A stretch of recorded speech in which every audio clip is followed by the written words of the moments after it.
It's the 10th of April, 1993. Chris Hani, leader of the South African Communist Party, is murdered, assassinated. It was a horrifying act that brought South Africa to the brink of civil war.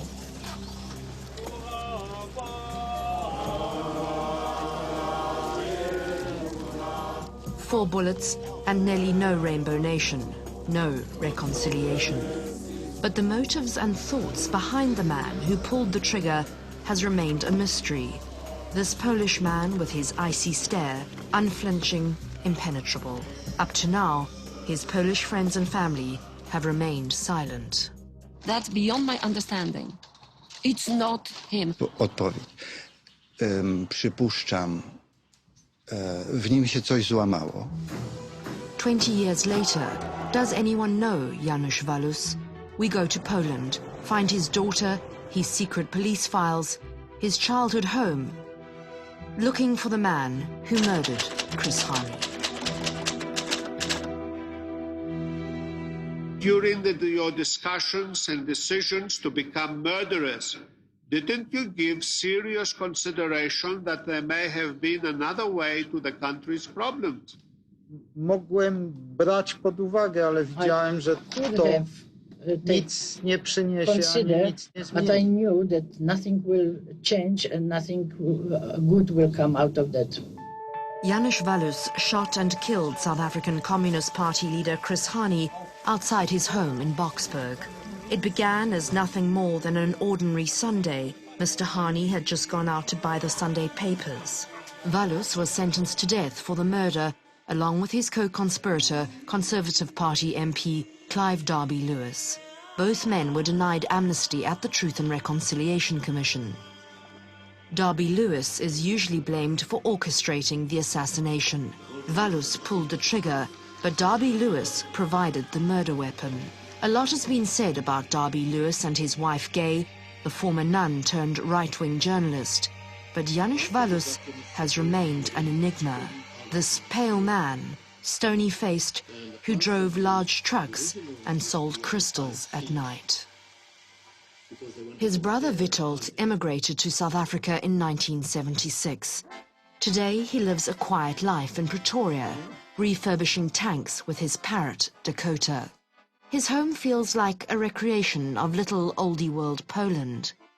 After 20 years of silence, he has agreed to talk to me about his brother Janusz. Janusz emigrated to South Africa from Poland in 1981 with his father, who set up a glass and crystal factory in the Free State. He left behind his wife and little girl Eva. He was fleeing impending martial law under the Polish communist regime. You were always looking over your shoulder. You never knew whom you really are talking to. Even in a group of friends, you never knew if somebody is not reporting. We managed never to be arrested. The real resistance to the communist government was broken in the first 10 years. So we basically had to silently endure the propaganda, giving the greatest villains in our history, giving them as the heroes. We had to just silently endure, because opening your mouth could bring trouble not only on you, but on the whole family. My uncle, my father's brother, was for 4 years a prisoner in Auschwitz, and then for another year in Buchenwald by the end of the war. And despite his experiences, we, the youngsters, were sometimes asking him which regime did the worst damage to Poland and to Polish nation, which was more brutal towards the people.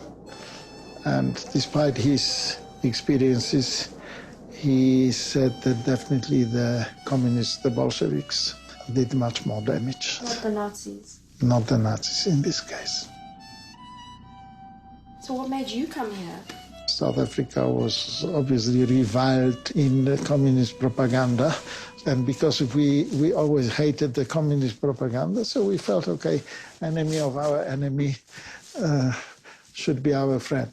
Janusz was working as a lorry driver in the 1980s, transporting goods to and from Zimbabwe for his employer, Peter Jackson, who was an arms dealer. Everything was okay until Janusz joined the Conservative Party and then the AWB. He met its late leader, Eugene Blanche. He also met members of the National Intelligence Service and the South African Defence Force. It seemed like quite a radical thing to do for someone so quiet and seemingly passive, but nobody saw that Easter Sunday in 1993 coming. I found out actually from the radio, press or whatever. It was quite a traumatic thing. It was a shock, but it wasn't really totally a surprise.